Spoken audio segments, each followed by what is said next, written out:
They held hands in the dark, a candle guttered between them. A tabletop shivered. Someone whispered, "Is anyone there?" 3 knocking raps answered from an empty corner. Gasps, a hush, a single sob. Then applause. This was not a séance in a backwoods hut or a Gothic tale. It was a parlor in a middle-class home, the new theatre of grief and wonder in Victorian America. And out of those taps, that hunger to speak with the dead, grew a culture of spirits that would change how we celebrated October nights forever. You love strange histories told by candlelight? Hit subscribe. We're about to walk through 70 years when science, death, and showmanship blurred into one another. Welcome to the flicker of Victorian ghosts, the knocks that started a movement. In March of 1848, in a narrow farmhouse in Hydesville, New York, 2 girls startled a neighborhood. Maggie and Kate Fox reported that an unseen spirit was knocking answers to their questions. People came to listen. Neighbors came to test. Newspapers came to print. Within months, the Hydesville rappings ignited a phenomenon: spiritualism, a belief that the dead could and did communicate with the living. Why did this idea spread so fast? Because America was in pain. Infectious disease, crop failures, and the constant flux of industrial life had uprooted communities. Death was not a remote fact. It was daily life, and a promise that grief could be negotiated, that the dead could be reasoned with, was irresistible. Spiritualism arrived as both solace and sensation. Parlor meetings became nightly rituals for many families. The séance was part therapy, part theatre.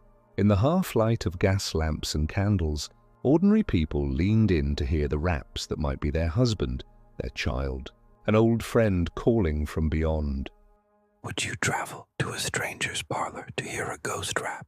From curiosity to fashion, by the 1850s, spiritualism was not only consoling, it had become fashionable. Wealthy families invited mediums to their drawing rooms. The curious and the skeptical came alike.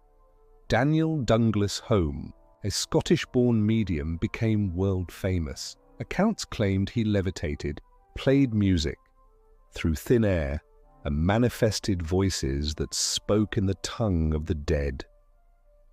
Scientists, clergy, and aristocrats all booked seats. At the same time, the technology of communication changed perceptions. The telegraph, invisible pulses across wires, normalized the idea that invisible forces could carry messages. Photography, a novelty, suggested the possibility that truth could be captured on glass. If electricity could make distant voices audible, perhaps spirits could be coaxed into evidence. That blend of new technology and old grief is what made spiritualism the era's defining obsession. And of course, the culture of parlor entertainment, games, readings, stories, set the stage for Halloween traditions to come. Candlelight games, apple peel prophecies, mirror gazing, they fit perfectly into a society that mixed grief with social life. War, mourning, and the camera. The Civil War changed everything. Over 500,000 Americans died between 1861 and 1865. Whole towns labored under collective bereavement. Mediums were no longer novelties, they were lifelines. The public flocked to séances seeking a sign, some proof that those they loved were still near. This decade also birthed spirit photography. Photographers like William Mumler claimed to capture spirits on the same plates as living sitters. The result looked like a soft, luminous double exposure, a wife seated beside the faint outline of a soldier. For grieving families, the images were miracles. For skeptics, proof of trickery. But in parlors across America, these ghostly portraits hung over mantelpieces and became a visual shorthand for comfort. Even the White House felt it. Mary Todd. Lincoln reportedly sought consolation from spirit mediums. After losing young Willie, Celebrity endorsements like that gave spiritualism social legitimacy. The séance could be both sacred and socially acceptable. The practice of staring into a mirror by candlelight, once a folk custom to glimpse a future partner, gained new resonance. It was no longer purely fortune-telling. It was a way to spark a hint of presence amid overwhelming absence. October nights, with their thinning veil between worlds, became prime time for such rituals. Halloween began to borrow spiritualism's theatric. The scientist and the séance. As spiritualism spread, so did skepticism. The 1870s were the decade when science turned a searching eye toward spirits. In Britain and America, learned societies formed to document phenomena, even as magicians and illusionists exposed fraud. Sir William Crookes, a respected scientist, briefly endorsed investigations into mediums and their alleged manifestations. The formation of groups like the Society for Psychical Research, founded in 1882 in London, but rooted in 1870s momentum, formalized attempts to study mediumship with empirical rigor. This trend, science trying to corral the supernatural, gave spiritualism a new kind of attraction. Debates about evidence and hoax played out in newspapers, lectures, and pamphlets. The public loved it. Every exposé made the unexplainable more tantalizing. At the same time, séance practices sharpened into performance. Hands broke through curtains, trumpets floated, and faint ectoplasm, a gauzy substance supposedly exuded by mediums, became stagecraft. The theatricality of the séance seeped into seasonal entertainment. Halloween borrowed the spectacle. Women, the press, and the power of the parlor. The 1880s amplified a crucial social dynamic. Spiritualism gave women a public voice.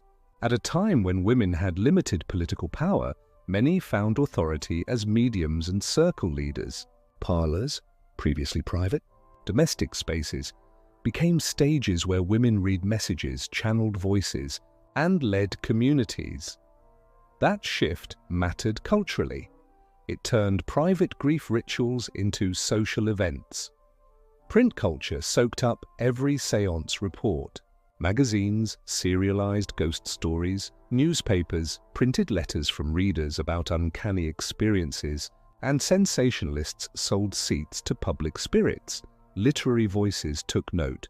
Victorian ghost fiction, from Dickens to later M.R. James, made the supernatural respectable, even fashionable.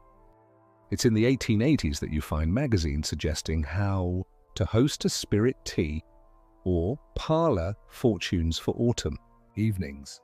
The lines between spiritual solace and social entertainment blurred completely. Halloween, the night when the veil thinned, offered the perfect annual stage for such performances. The parlor tradition and Halloween ritual wove together. If you could invite one historical medium to your dinner table, who would it be? Fox Sisters, Daniel D. Home, Florence Cook. Ouija, the play, and Halloween parties. By the 1890s, spiritualism's theatrical methods had migrated to the home party. Paper decorations, magic lantern projections, and simple mechanical tricks made affordable illusions possible. Mediums still drew crowds, but now everyday people bought novelty spirit tools. In 1890, the Kennard Novelty Company marketed a board called the Mystifying Oracle, an early Ouija. It moved from parlor curiosity into a party game. At the same time, consumer culture matured. Paper goods, crepe paper silhouettes, printed masks, illustrated postcards made Halloween visually coherent across regions. Denison and other firms printed party booklets. Women's magazines ran step-by-step guides on hosting a ghost social, from which apples to Bob for, to how to position a mirror for the best apparition. This decade is where we can see a direct line from séance culture to Halloween parties.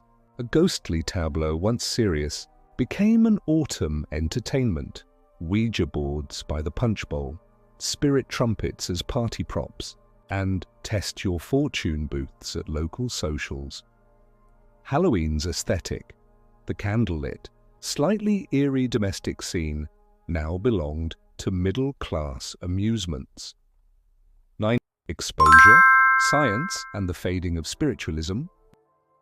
When the 20th century dawned, spiritualism encountered powerful opponents. Harry Houdini, the famed escape artist, made it his public crusade to unmask fraudulent mediums. Stage magicians and rationalist investigators found trapdoors, ventriloquists and wires. The more clever the trick, the more fascinated the public became.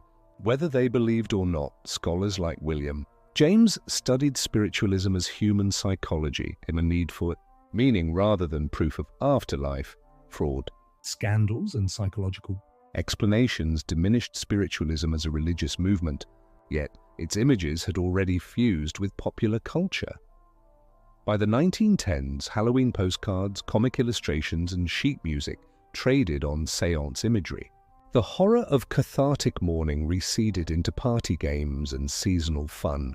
The séance gave American Halloween its language: candles, mirrors, whispers, and the thrill of touching something beyond ordinary life, now sanitized, marketed, and, in many cases, playful. How seances made Halloween scary. So what did the Victorians give us? Not literal haunted houses at first, but something deeper, a cultural kit of images and rituals. Their obsession taught us to gather in darkened rooms, to lean toward a table expecting a sound, to treat the unknown as both entertainment and existential question. They offered the language by which we now celebrate October, the glow of a candle, a reflection on glass, the dainty fear of a whispered story. When you see a black and white spirit photo reprinted on Instagram, or a Halloween party ad with a ghostly silhouette, you're seeing the Victorian afterlife. When children bob for apples under electric porch lights, they echo rituals once performed to speak with the dead. The séance transformed from grief to spectacle, and that spectacle, half performance, half longing, taught a nation how to be properly, politely frightened. If you enjoyed walking through the parlor dark with me, subscribe for more episodes. Next time, we'll pull back the curtain on haunted harvests and the first Halloween parties, how farmers' festivals turned into haunted social rituals. Until then, and in the spirit of the Victorians, take a match, light a candle, and ask the quiet room one small question.